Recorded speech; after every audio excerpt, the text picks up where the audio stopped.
All right, Alfred Teleferro, Mr. Teleferro TV. How's everybody doing? What's going on, guys? So, this is what I wanted to do here. First and foremost, subscribe to my SoundCloud podcast. Subscribe to this on iTunes. They're both getting this content first. If you're rocking with the podcast format, trust me, the month of February, we got more. So, you want to make sure you get that content first. Don't ever play yourself, DJ Khaled voice. This one is for the Lakers, man. The name of this podcast, and throughout it, I'm going to ask you this question. Should the Lakers be in tank mode? Should the Lakers, the Los Angeles Lakers, the prestigious organization, won as many championships as anybody outside of Boston or something like that? It's tit for tat. Should they be in tank mode? Why do we pose this question?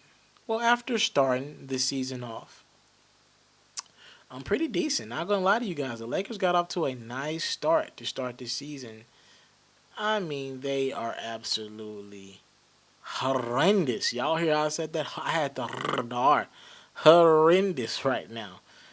It's 3-7 in the last game. Again, 5-20 on the road. You have no ability to win road games whatsoever. That is absolutely ridiculous.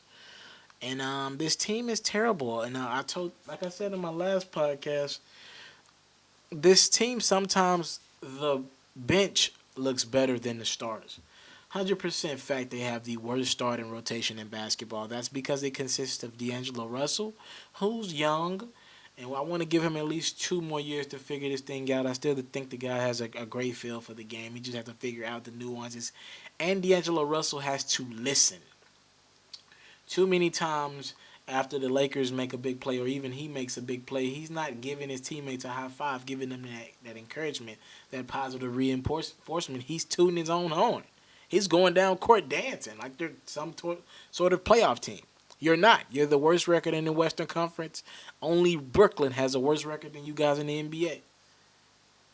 The starting lineup consists of D'Angelo Russell, Jordan Clarkson, who again I thought the guy was a piece you can use moving forward, maybe a starting 2 guard, but now I'm not so sold on him. What is he great at? Nothing. What is he really good at? I don't think there's anything right now. I think the guy has a nice will, but I don't think he's ever going to get over the hump. He's your starting 2 guard. A lot of nights, Lou Williams off the bench is better than him. At 3, you got Luol Deng. You paid him that top dollar, and let's just be honest. Luol Deng doesn't deserve that type of bread. He by no means deserves the money that he's getting. The Lakers just have to spend that money somewhere. Luol Deng's not it. It gets worse.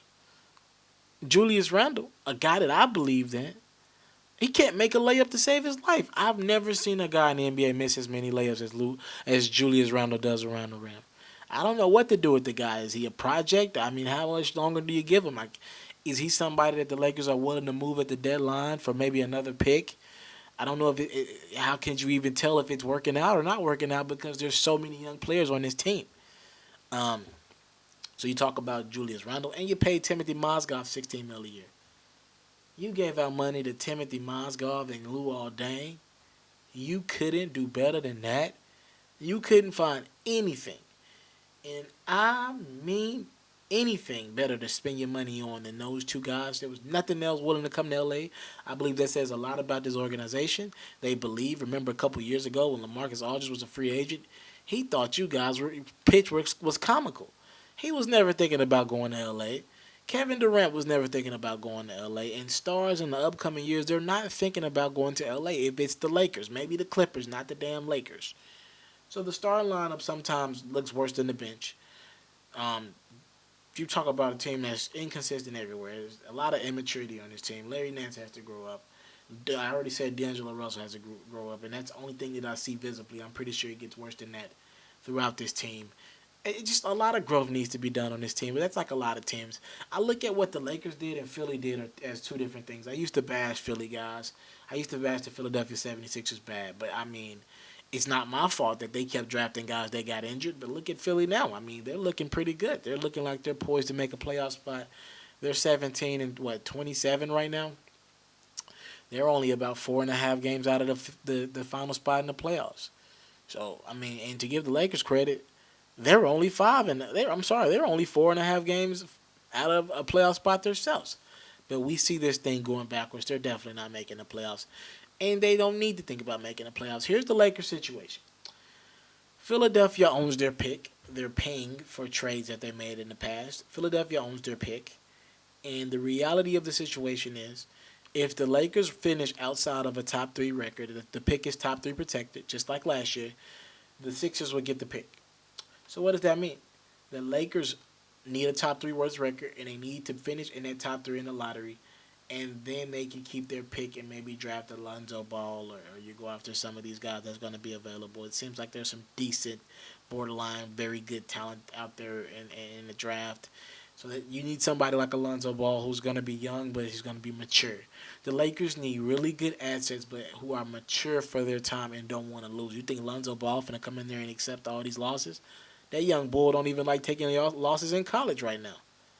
So I think they need somebody of that stature, of that status, to come in and help this team out. From a team standpoint, there's nobody, no free agents are thinking about coming to that team because there's too many moving parts. Luke Walton is still trying to implement things and get things going. There's nobody coming to that team. I remember in this offseason we were talking about Russell Westbrook possibly getting traded there if he didn't sign an extension with OKC. He gladly took the money in OKC instead of trying to go home to his Los Angeles roots, his California roots. He cool on that. And that just speaks about the unwillingness to go to this team, that there's been so much respect on their names over the last, since basketball has existed. It's since they moved from the Minneapolis Lakers. I mean, when you look down the line, all the guys who's going to play for this team, like Kareem, Shaq, and Kobe, and Magic, and even Pau Gasol, as of recent, just won it. And Dwight Howard even came, even though he didn't really want to come. He got traded there. I mean, gosh, my man. Gosh. The Lakers are atrocious. On the court, they suck. I'm watching them play Portland, and Larry Nance gets injured after making a layup. Nobody gets back on defense to cover his man or even care about somebody going straight to the hoop. Is me, Lou Williams. Though I think he's having a good season this year from scoring, putting the ball in the basket. It's me. Nick Young, it's always been me. That's been his problem. D'Angelo Russell, it seems like he's in love with himself. I think Julius Randle could actually be a team guy. I thought he'd be more of a verbal person on the team, but it just has not panned out. He's still 22 years old. And the Lakers are a mess. I mean, they are absolutely a mess. Between them and the Knicks, I don't know who's worse. I honestly don't know who's worse. The Lakers need a multitude of things. If somebody were to ask me what could be done to fix this thing, I think you pull the plug on 2 of the 3 assets that you currently have. Between D'Angelo Russell, Julius Randle, and Brandon Ingram, you need to package 2 of those talents along with a Lou Williams or Nick Young. I don't believe you can have both of them. So you get rid of one of those 2 guys. You get rid of 2 of the 3, and if it were me, I would look into D'Angelo Russell and Julius Randle first. I believe Brandon Ingram's going to have to take time to grow. First and foremost, Luke Williams has to get him out of that point guard position. He does not need to be there. That guy can score. I've compared him to Kevin Durant, but the brother's going to have to take time to grow. He's a step or 2 behind where Kevin Durant was at this point during his rookie season. The Lakers are a mess, man. And the Lakers are a mess. And the difference between them and Philly is Philly drafted the right prospects, and it looks like the Lakers did not draft the correct prospects. They both are tanking, essentially, because their teams are bad. And another difference is Philly wouldn't go out and they opted to deal with the Robert Covingtons of the world or some of these other second-round picks to be their guys and save their cap instead of going out and signing a Luol Deng or a Timothy Mozgov, which has absolutely done nothing. These guys are Timothy Mozgov just doesn't have it. First and foremost, he made max money, essentially $16, $17 million a year, and he didn't even play last season for the Cavs and didn't even play in the playoffs. He's pretty much for the Cavs last year. You get turn around and give him $16 million a year? Come on now. Something has to be said about this organization, and I think it's utterly a disgrace. They're a disgrace to basketball right now. Those Staples Center tickets are entirely too high for this. Those season tickets are entirely too high. And the city deserves a better product. The only thing got going right now is the Clippers, and they're not even that great right now. I mean, it is what it is. The Lakers are a mess, and this is my team, guys. I hate to say that, but I really thought this team, and they got off to a good start. I really thought this team was head and shoulders better without Kobe Bryant. They're worse off than what they would have been with Kobe. At least Kobe guaranteed to get you 30 shots up, and he's good to go 12 for 30. Get you 24, 25 points a game. But I mean, sheesh Louise, this team is awful. Awful. Is it time for this team to tank completely? Like, go ahead and pull the plug on somebody, trade, and really go into tank mode because they're unintentionally in tank mode right now. They'll lose enough games to get this top three worst record. But is it time to pull the plug on somebody and really blow it up so they can just go out in full tank mode? Try to trade a Luol Deng and Timothy Mozgov. I'm telling you now, if any team is crazy enough to trade, which I don't believe there's a team that crazy out there, willing to trade for Timothy Mozgov or Luol Deng, you go make that deal now because you're kind of stuck with these guys going forward. If there's any team, I don't care what they want. If they want D'Angelo, here's what you do. Here is, if you're a Lakers fan out here, this is what the team needs to do. And I'm giving you some insight type information right now. Life is about, and not even just the NBA and these GMs and these negotiating. Life is about, if I give you, what can you do for me?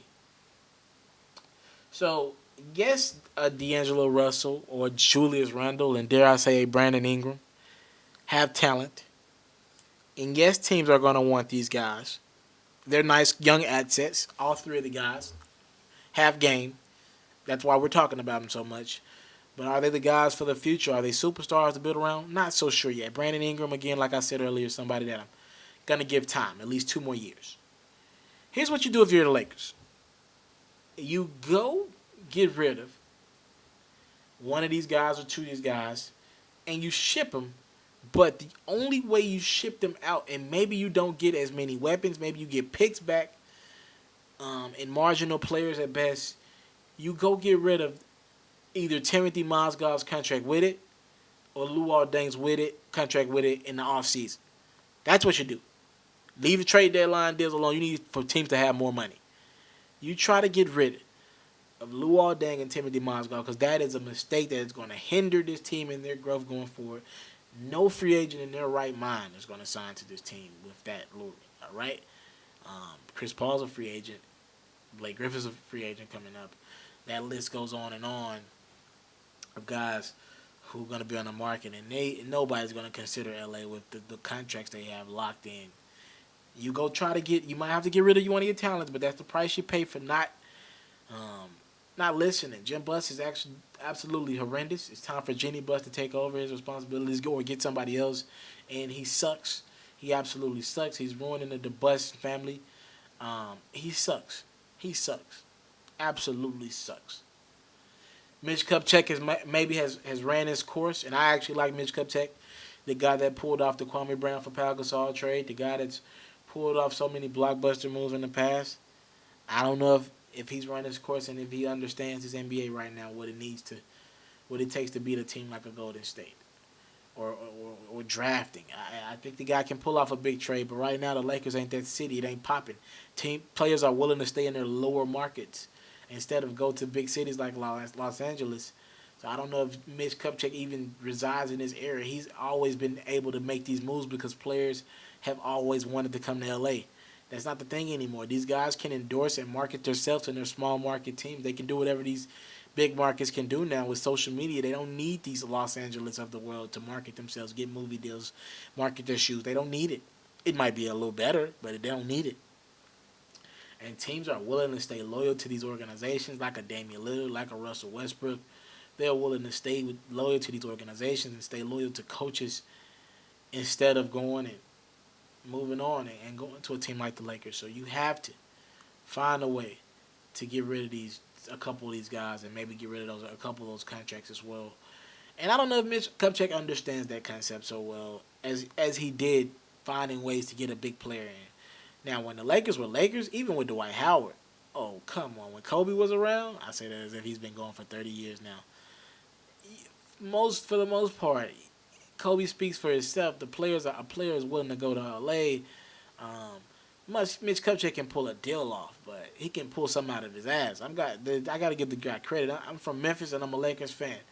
That Kwame Brown for Pau Gasol thing was one of the craziest things I've ever seen in my life. That immediately made us a championship contender, along with Odom being there and Bynum as well. So hey, should the Lakers tank officially? Should they trade a couple of these guys at the trade deadline? I want your responses. Comment them below. Thank y'all for tuning in. It's MrTeleferro.com or it's MrT.com. Back at you March 1st. Get ready. Tune in. You know how we rocking. Don't play with me. Look, don't play with me. You know how we rocking. I've been on the website the last few days. It is amazing. Thank y'all for the time, love, and support. Salute. Say it with me. Say it with me. And out.